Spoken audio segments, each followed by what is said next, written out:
Bulk diet, animal-based reset, week 13. So this was the final week of this animal-based diet approach in a bulk sense. Though the last 4 weeks I have been in a slight cut.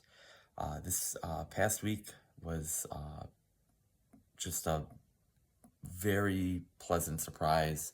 I focused more on less reps and heavier weights, and all of my workouts felt, if not the best, or right up there with one of the best of each time I've done it. I've done these workouts a few dozen times, and just the weights felt really light, really easy. I upped the weight and did some heavier weights for some of the sets, and just it felt great. I weighed in this morning at 164.1 pounds, and according to my Hume Health Body Pod scale, it put me at 21.6% body fat.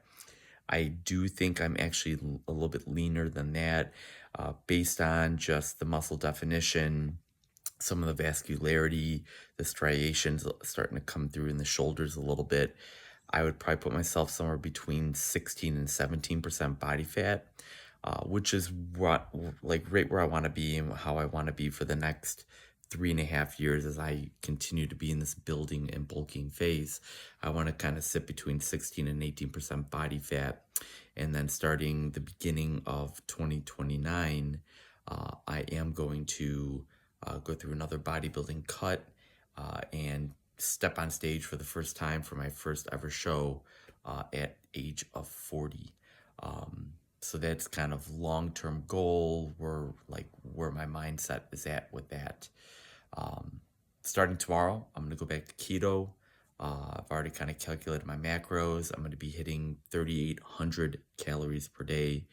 I'm going to be right around 50, 55, maybe 60 grams of total carbs. And those carbs are coming from dairy sources like full-fat kefir, full-fat cottage cheese, full-fat Greek yogurt. Those will be some of the staples I have for breakfast.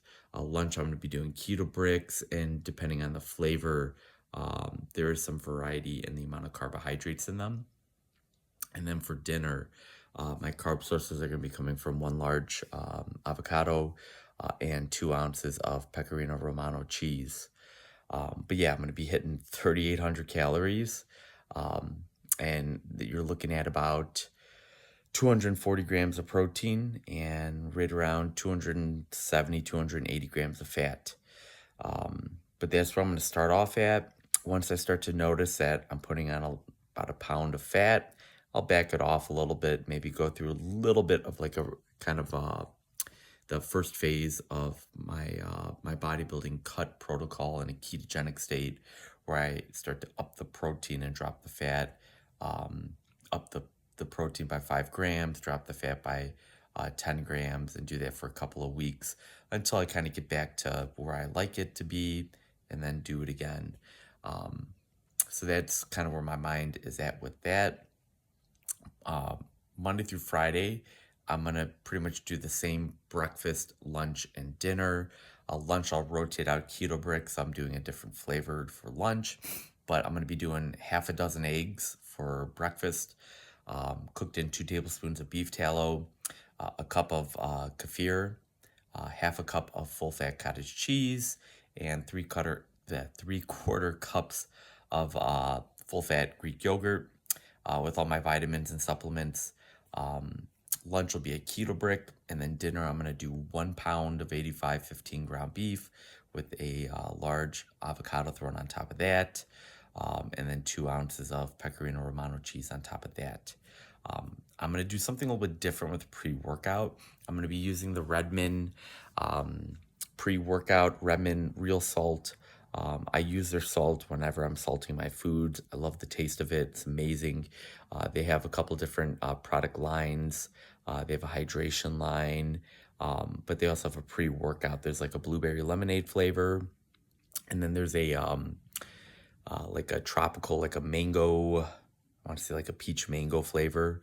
I could be messing that up, but I'm going to be using that and just alternating the flavors each day. for a pre-workout. And then that way I'm still pretty much in a fasted state, which is different from what I did with this animal-based diet. I was consuming a banana and then 1 1/3 tablespoons of honey pre-workout. So I'm going to be going in a fasted state. I might have a little bit of an adjustment period the first couple weeks until my body gets used to working out in a more depleted state, but that's okay. I'm not worried about it. And then post workout, I'm gonna have my recovery drink. So that's what I'm gonna be doing, and that's gonna be Monday through Friday. Saturdays, I'm gonna kind of consolidate my lunch and breakfast to have kind of a good sized breakfast. And now I'm gonna have an earlier dinner, and that dinner is gonna be my fathead dough keto pizza, which I used as my ketogenic refeed towards the end of my prep last year. Um, I absolutely loved the fathead dough crust, and then putting whatever toppings I want on it. That's also going to give me just a little bit of a mental break. It's going to feel kind of like a cheat, even though it's absolutely not a cheat. Extremely high protein, good fat source. So I'm going to be doing that. And then Sundays, I'm going to kind of do the breakfast and lunch like Monday through Friday. I might maybe tweak a little thing here and there for breakfast, but then for dinner, I'll have a huge steak or maybe a couple burger patties or a couple different fish fillets or chicken wings and thighs and things like that. So the weekdays are going to be pretty strict and regimented. That's also going to help with just work, the mental fatigue. I don't have to think about, okay, what am I going to eat tomorrow? It's pretty much already planned Monday through Friday. Saturday and Sunday, I get to have a little bit of the mental relaxation. Friday when I'm start thinking about Saturday, okay, what do I have a taste for? Saturday when I'm thinking about Sunday, what do I have a taste for? And then that way it'll keep it fun and entertaining. So for those of you that maybe struggle with meal planning or just sticking to a plan during the work week, if you work a Monday through Friday job, keep your breakfast, lunch, and dinner the same. And then on the weekends, when you've got more flexibility, more time, think about, what can I have as like a treat? Like in my case, the fathead dough pizza with just like I like to put ghee on there with some sardines. I could even experiment with maybe some cut up like a sausage link, throw some bacon on there. Rouse, it's a brand that has different types of like pasta sauces. They do have a lower carb marinara sauce. I would use that in place of like a lower carb pizza sauce. I know Primal Kitchen also has a lower carb pizza sauce, but like using something like that, and you can have like a 1,400 calorie, 1,600, 1,800 calorie pizza that you can cut in half and have half one day and then half the other day. Or if you just want to eat all of that for a meal, it's way better than popping a frozen pizza in the oven or even ordering a pizza and eating half of it yourself.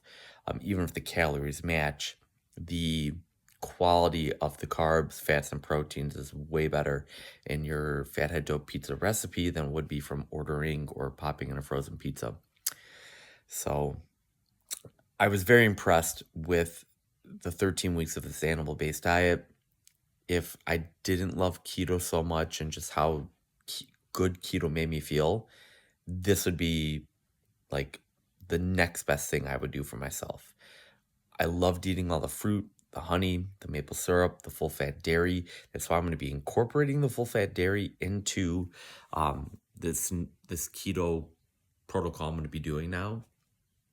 And if ever in the future